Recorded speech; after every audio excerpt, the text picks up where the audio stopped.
O Código de Defesa do Consumidor completou 29 anos com muitos desafios. O que falta para que seja realmente efetivo? Está na hora de rever algumas regras por conta do comércio na internet, por exemplo? Esses são os principais temas de hoje do Pensamento Jurídico, uma produção da Associação dos Magistrados Mineiros, a AMAGES. Para falar sobre o assunto, nós vamos conversar com o juiz Rodrigo Moraes Lamonier Parreiras, da 4ª Unidade Jurisdicional Civil do Juizado Especial de Belo Horizonte. Ele é magistrado há 22 anos e já passou por 5 comarcas: Ribeirão das Neves, Rio Pardo de Minas, Teófilo Otoni, Contagem e Belo Horizonte, onde está há 11 anos. É também mestre em Direito Constitucional e autor do livro Direito, Modernidade e Família. Doutor Rodrigo, obrigado pela presença mais uma vez aqui no Pensamento Jurídico. Eu que agradeço, me sinto honrado com esse convite. Obrigado. Teremos o prazer aqui então e teremos também a participação dos 2 quadros nossos, Pensamento Universitário, em que estudantes de Faculdade de Direito me ajudarão a entrevistá-lo. Hoje da Dom Helder, Escola Superior Dom Helder. E também teremos o quadro Pensamento Literário, em que o senhor fará indicações de leitura para os nossos telespectadores. Muito bem, doutor Rodrigo, 29 anos. Como é que o senhor avalia essa trajetória do Código de Defesa do Consumidor, a lei de 11 de setembro de 1990? Eu entendo que o marco, o primeiro marco para a efetividade, né? A eficácia social, né? A efetividade, eficácia social, né? Das normas do Código do Consumidor, das regras do Código do Consumidor, foi o advento da Lei 9.099/95, ao possibilitar, né, a demanda sem custas, né, a demanda sem despesas, digamos assim, em primeiro grau, e ao possibilitar o acesso dos indivíduos, das pessoas, né, à justiça, né, sem necessidade de assistência jurídica. Você está falando, né, então, da outra lei, que é o juizado especial. Exatamente. Ao possibilitar a demanda, né, sem assistência jurídica em causas de valor não superior a 20 salários mínimos, né, a Lei 9.099 garantiu a eficácia social. Foi o primeiro marco, não garantiu no sentido então, de plenitude, mas o primeiro marco, o primeiro passo, né, nessa efetividade. Porque antes da Lei 9.099, né, a dona de casa não ia ao Fórum Lafayette, né, o caso de Belo Horizonte, né, contratar um advogado para reclamar que o eletrodoméstico deu problema. Não era e nenhum advogado, né, ia se interessar por fazer, né, por propor esse tipo de demanda que tem um valor, né, muito reduzido. Então são 2 conquistas importantes. Sim. Então o Código de Defesa do Consumidor de 1990 e depois o Juizado Especial que facilitou essa efetividade dessa lei, não é isso? Sem a Lei 9.099, essa efetividade seria questionável, Seria questionável. Muito bem. Mas essa efetividade, lógico, está longe da plenitude. Há muitos problemas, okay. Não é? Mas o que mudou de lá para cá? Mudou-se as relações entre as partes, consumidor e fornecedores, empresas? O Código do Consumidor, ele traz 2 princípios jurídicos.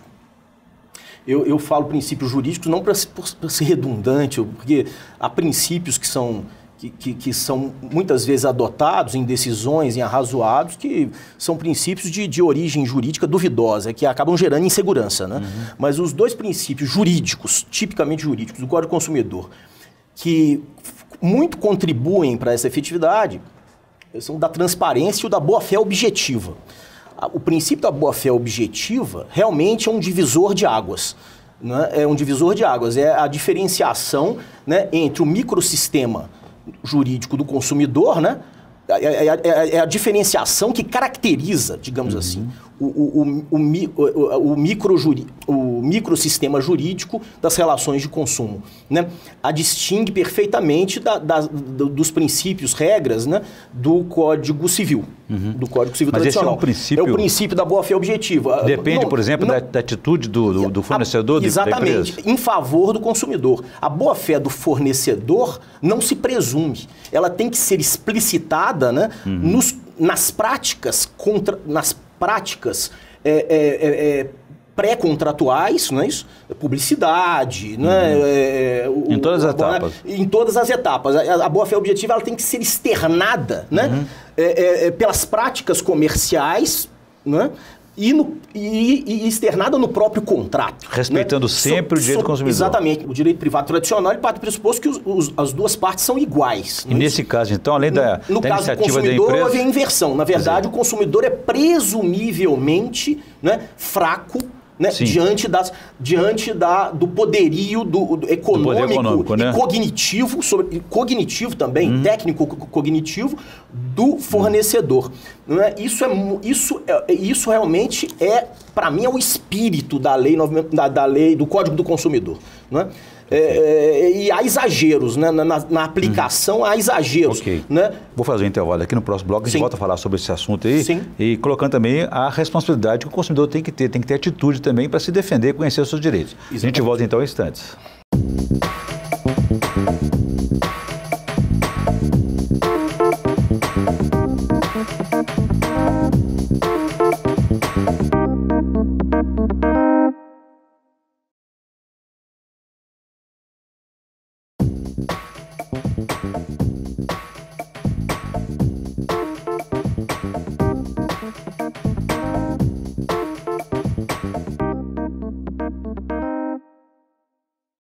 Estamos de volta com o Pensamento Jurídico, uma produção da Amages. Participe de nosso programa pelo e-mail pensamento@amages.com.br. Hoje estamos discutindo sobre a trajetória de 29 anos do Código de Defesa do Consumidor.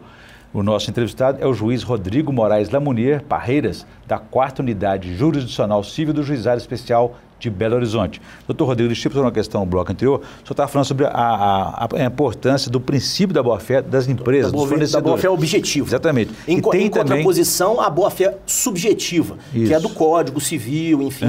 Inclusive, ela é mitigada, a boa-fé, é bom que se diga, a boa-fé subjetiva, ela é mitigada também por dispositivos do Código Civil, né, em vigor. O senhor vai explicar isso para a gente daqui a pouco, mas eu quero também entender a responsabilidade que tem o consumidor. Ele precisa ter mais atitude, ele precisa conhecer os próprios direitos. Isso ajuda na hora da relação. Aqui eu entendo que é um problema. Eu não tenho assim, uma leitura completa do direito comparado do que acontece nos países da comunidade europeia, por exemplo,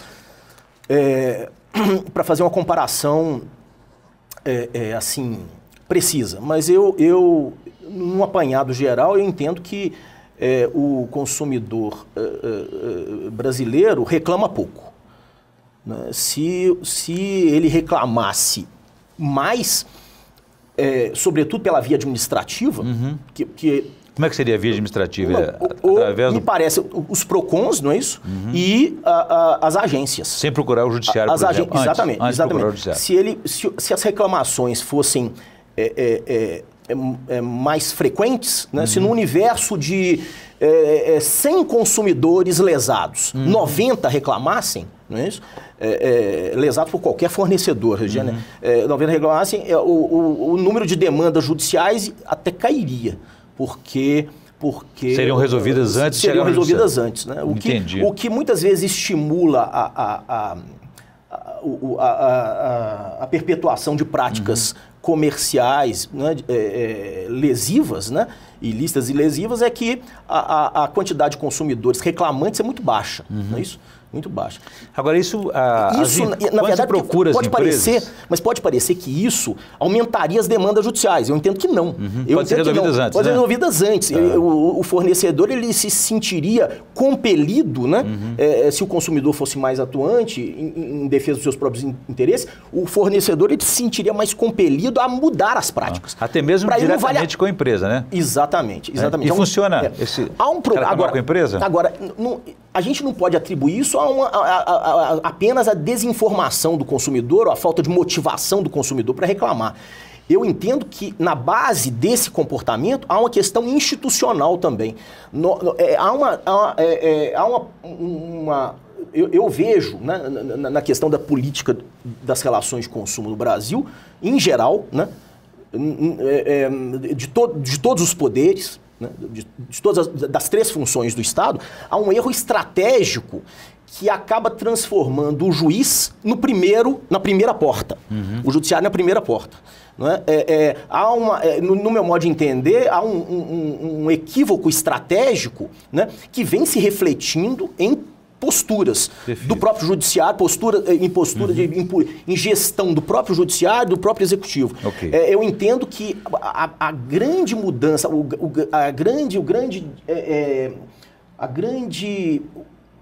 grande aprimoramento da lei, né, no sentido de tornar mais efetivo o Código do Consumidor, é dar mais poder às instâncias administrativas. Eu exemplifico. Hoje, os PROCONs, né, o que os PROCONs decidem, né, não tem peso. Não tem força. Não tem força. Né? Assim, a título de sugestão, né, legislativa, né, eu entendo que um bom aprimoramento da lei, do arcabouço, né, de regras que protegem o consumidor, seria dar peso decisório mais intenso às decisões dos PROCONs. Por exemplo, só para exemplificar, por exemplo, se o fornecedor, né, mesmo diante de uma decisão administrativa do PROCON, né, resolver esperar pela decisão judicial, né, se o juiz confirmar, né, se a sentença judicial, né, endossar, né, a decisão do PROCON, né, caberia uma penação contra o fornecedor, como litigante de má-fé, por exemplo. Eu vou ampliar o nosso debate aqui. Eu entendo que eu preciso convidar aqui agora. Preciso convidar agora os estudantes da Faculdade de Direito, Dom Helder, para me ajudar a entrevistá-lo. Por favor, primeira pergunta.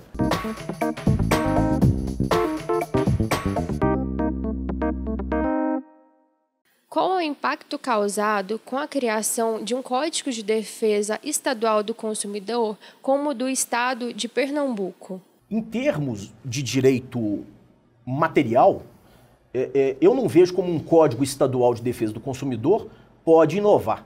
Inclusive, ele vai acabar repetindo, né? Termos, né? Repetindo regras do Código Nacional, né, de Defesa do Consumidor. O que um código estadual pode aprimorar, favorecer a efetividade, a eficácia social do Código do Consumidor, é estabelecer o que eu estava falando no segmento anterior.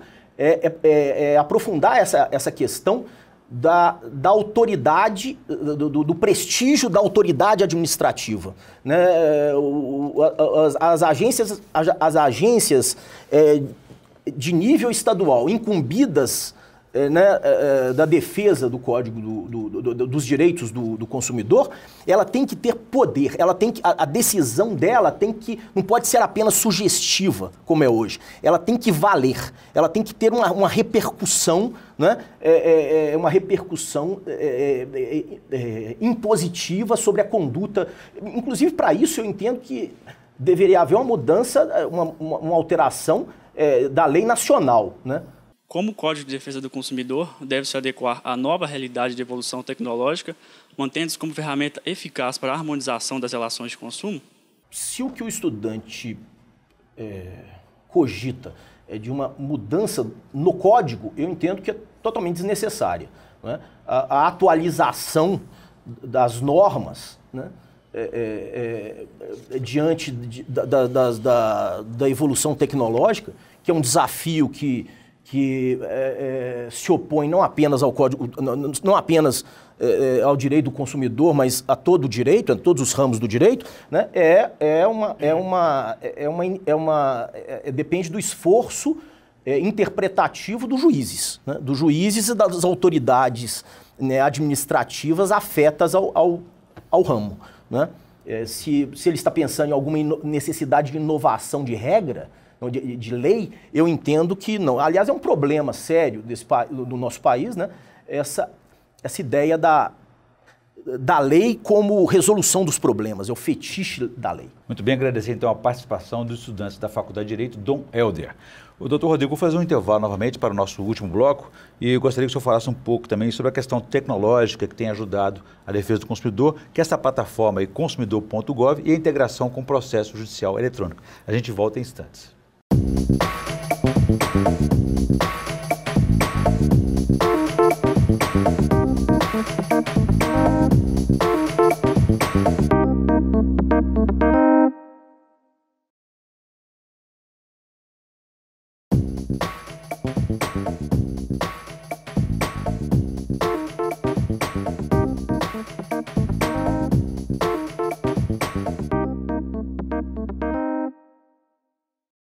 Estamos de volta com o Pensamento Jurídico, uma produção da Marges. Hoje estamos discutindo sobre os 29 anos do Código de Defesa do Consumidor, com o nosso entrevistado juiz Rodrigo Moraes Lamounier Parreiras, da 4ª Unidade Jurisdicional Civil do Juizado Especial da Comarca de Belo Horizonte.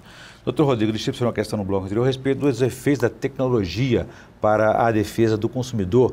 O Ministério da Justiça lançou esse aí, plataforma consumidor.gov, em que os consumidores podem ali fazer a reclamação e as empresas dar a resposta ali mesmo nessa plataforma. Como é que o senhor avalia isso?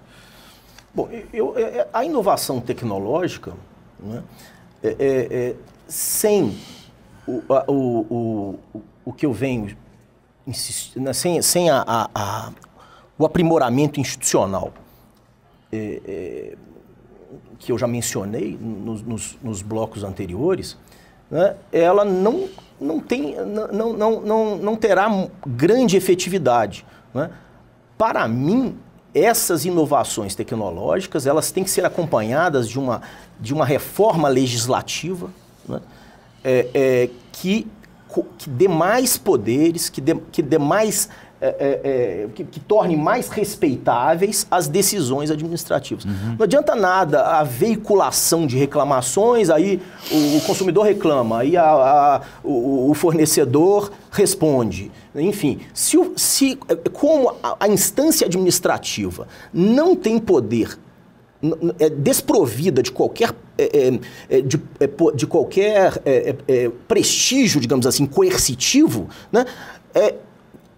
Nós não teremos a efetividade que nós esperamos. Quer dizer, que o espírito de conciliação não resolveria, tudo vai desaguar na justiça. A justiça, que deveria ser o último recurso, ela passa a ser o primeiro recurso.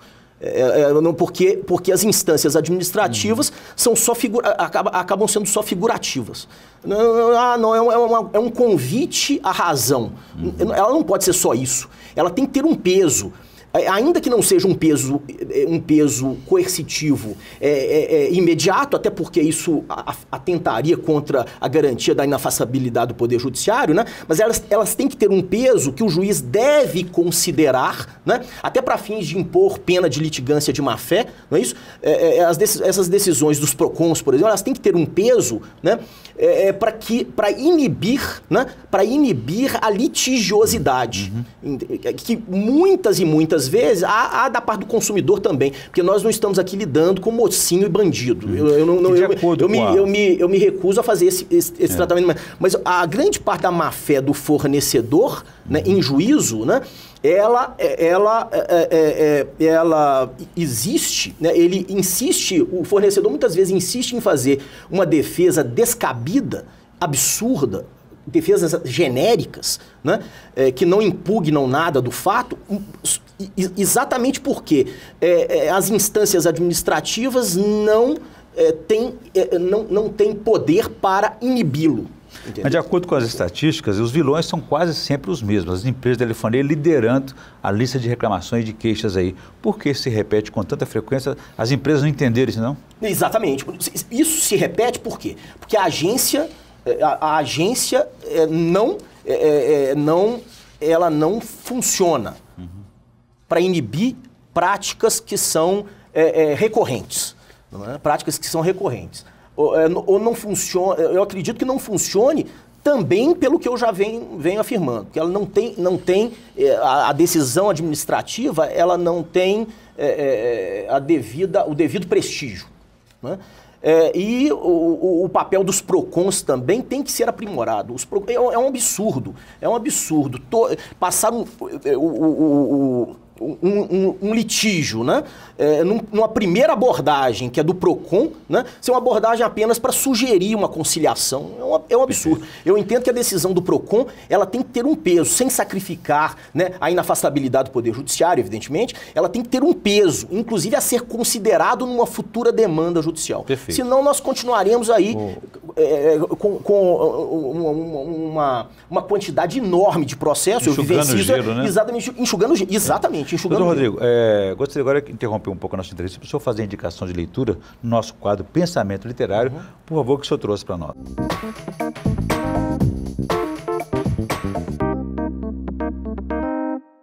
Bom, eu tenho indicação de leitura no campo da filosofia do direito, e que essa indicação reflete uma preocupação que eu tenho com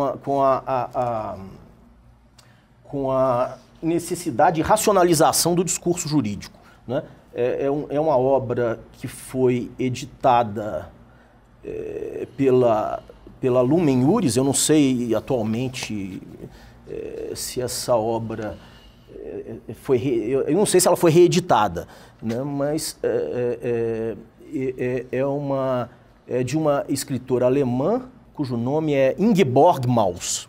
O título do livro é O Judiciário como Superego da Sociedade. Ela faz uma crítica no curso, na exposição dessa pensadora, ela faz uma crítica ao Tribunal Constitucional alemão, né?